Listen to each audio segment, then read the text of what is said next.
Welcome to another edition of Rocky Top Rundown, your number one source for everything volunteer sports. I'm Matt Dingus. And I'm Peyton Gravel. Football time in Tennessee is in full swing, and as the Volunteers head into Saturday's matchup against the Florida Gators in their first SEC game of the season, students all around campus have strong opinions about the upcoming rivalry showdown. Our own Ashley Rodas took to the street to ask people their opinion on the upcoming game. Hey guys, I'm here in Fort Sanders and I'm going to be asking people their predictions and their thoughts and just what they think about the Florida Gators this week.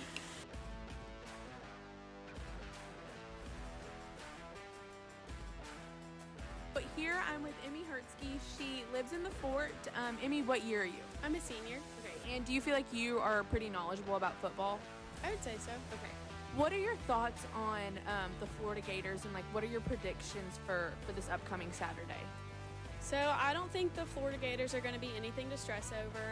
Playing on the road is always a little bit stressful, and how we played last Saturday gives me a little stress, but I'm sure that they've stepped it up in practice this week and that they're fixing everything that they did wrong. And I think we'll be able to pull out a win for this game.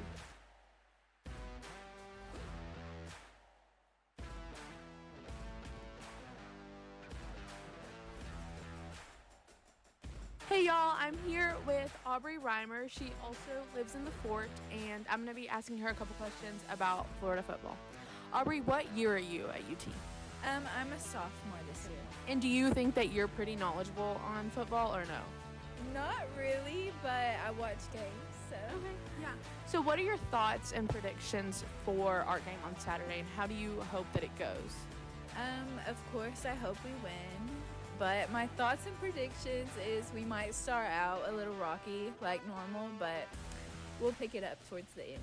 Okay. This is Aubrey Reimer. Thank you so much, Aubrey.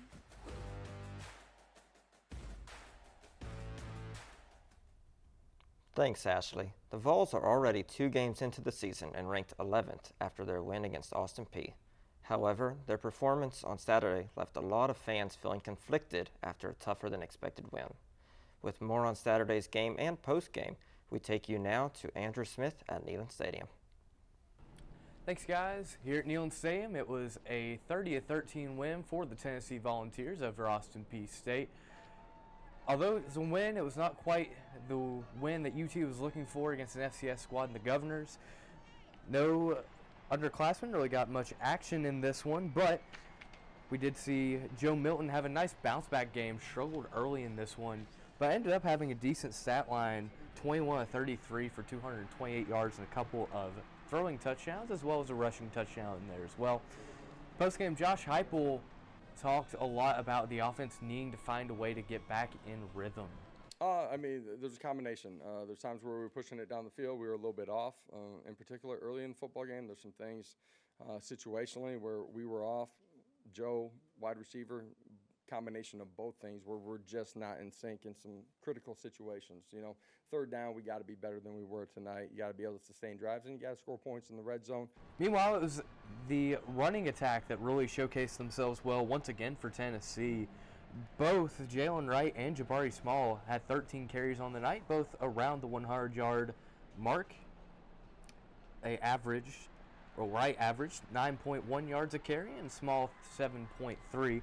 But the defense really showed out again for Tennessee. It was maybe a slight setback, but nothing to be concerned about if you were to look at the stats on the defensive side, or at least offensively for Austin Peay. It was 138 yards rushing, but only 2.3 yards per carry for them.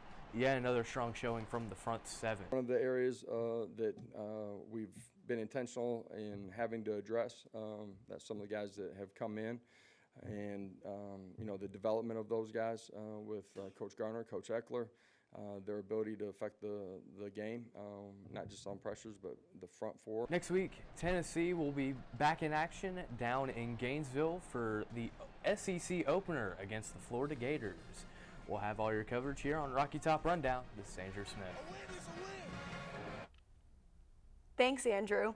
Now it's time for the midweek rundown, where Matt and I will be discussing the Volunteers' upcoming season and performance so far. Yeah, that performance so far, it's been a little bit underwhelming, but it's still a bit early to tell. You know, the offense is not what it is last year. Last year, I mean, we lost Hendon Hooker to the draft with Cedric Tillman and Jaden High as well. But we're replacing them with some experienced players. Joe Milton, he's been here for a couple years, and we're hoping that he can fill in. And as well as the receiving core, you got Squirrel White, Dante Thornton, Brew McCoy, and Ramel Keaton all back. Dante Thornton's a transfer from Oregon. And they've not really connected yet. There were some drops in the Austin Peay game. Joe Milton had some poor throws, but we're hoping some of those were just mental errors. Defensively, however, they have taken a big step forward. 25 tackles for loss, 11 sacks in the first 2 games. And the pass defense, it's not looked amazing, but it's not looked bad either. And really, just improvement on last year is great. And if they can have that defense take a couple steps forward, even if the offense takes a step back, they should be fine. Underwhelming is a good way to put it. In both the Virginia and Austin Peay games, off to a slow start on the offensive side of the ball. Joe Milton completed 1 for 11 passes to start the Austin Peay game. The one completion was on a screen to Jalen Wright. You're talking about the offensive core and kind of a lack of chemistry out there. I think part of that is the absence of senior center Cooper Mays, who has been out due to a knee injury sustained over the summer. We know that he'll be back for Florida he'll be back on Saturday against Florida. What do you think his return might mean for the offense? I think it's a big leadership role. He's been here for a few years, and I think a big key to it is that running game. That running game has already been elite. You have Jalen Wright getting over 9 yards a carry, Jabari Small over 6 yards a carry, Dylan Sampson's, he's been a great goal line back. He's gotten 3 touchdowns on the year. So that running game might take an even bigger step forward. They already are over 250 yards per game rushing. That's amazing. If they can get that up even higher, they'd be great. And the passing game, too. They've only hit 2 deep shots for over 20 yards this year. I think Cooper Mays and having a more stable offensive line can help them get better pass protection and hopefully be able to open up the field some more and take some more of those deep shots. Speaking of Saturday against Florida, what is your score prediction?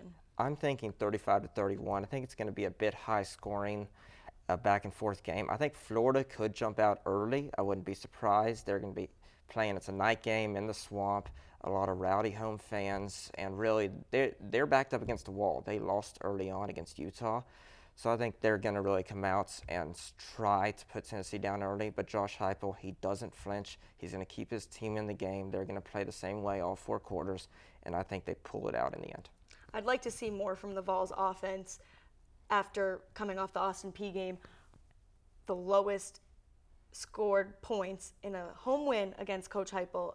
My score prediction is 24-17, but I hope the offense produces more than that. Now moving into volleyball, the 18th ranked Lady Vols traveled to Chicago for an early season top 25 matchup against the 24th ranked Loyola Ramblers. The Vols were looking to get back to their winning ways after suffering their first loss of the season to the number 1 ranked Wisconsin Badgers in their last match. Let's go out to Gentile Arena for the highlights. The Lady Vols jumped out to an early 3-0 lead on the Ramblers with this nice kill by Janasia Moore, a grad transfer from Ohio State. After trailing by 6, the Ramblers put together a 7-2 run, pulling them within 2 points of Tennessee, but the Lady Vols were able to close out set 1 by a score of 25-22 and take the early lead in this best-of-5 match. Early on in the second set, Morgahn Fingall gets one of her 22 kills for the match, knotting this one up at 4. The second set would continue to go back and forth late, but Janasia Moore puts down one of her 17 kills on the night to put the Lady Vols squarely in control. The Lady Vols would go on to take the second set by a score of 25-20 with back-to-back aces by libero Yelianes Torres. Loyola won the third set 25-23 and jumped out to a 5-1 lead in the fourth set. But Tennessee fought their way back with great hits like this from Morgahn Fingall to pull the Lady Vols within 1. We go to match points where the Lady Vols would seal the victory over the Ramblers by a score of 25-22 for their 6th win of the early season. Tennessee would also go on to beat Marquette in straight sets this past weekend, bringing their record to 7 wins and 1 loss on the season. The Lady Vols look to continue their winning ways as they return home to Thompson Bowling Arena at Food City Center this Thursday night at 6:30 p.m. against Chicago State. With the volleyball season heating up, our reporter Bryan Cross sat down with one of the early stars for the Lady Vols. That's right, Peyton. I had the chance to speak with Morgahn Fingall, the reigning SEC and National Player of the Week, about her experiences as a student athlete. Let's check it out.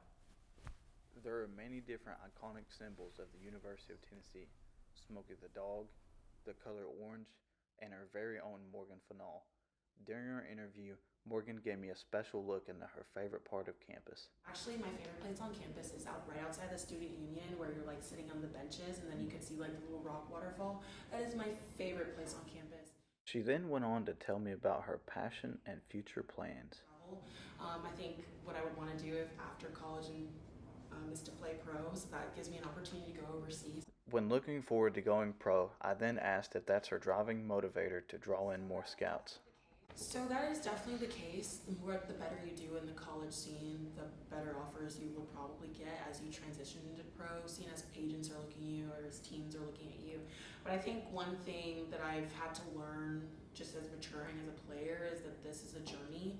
Even though my college career is coming to an end, I still in my mind have a long life of volleyball in total. So I think that external pressure of worrying about like what team am I going to get picked up on, I'm still learning about the pro life as well, teams, leagues, all those things. So that's not really a pressure in my mind. It's like, okay, how much better can I get in the next 4 months to prepare myself post college, but also how can I get better to where I can compete at the highest level in the college scene. With her college days coming to an end, Morgahn is looking forward to this Thursday when the Lady Vols take on Chicago State. This is Bryan Cross reporting. Thanks, Bryan. That's all for this edition of Rocky Top Rundown. I'm Peyton Gravel. And I'm Matt Dingus. We'll see you next week right here for your one-stop shop for all things Tennessee athletics.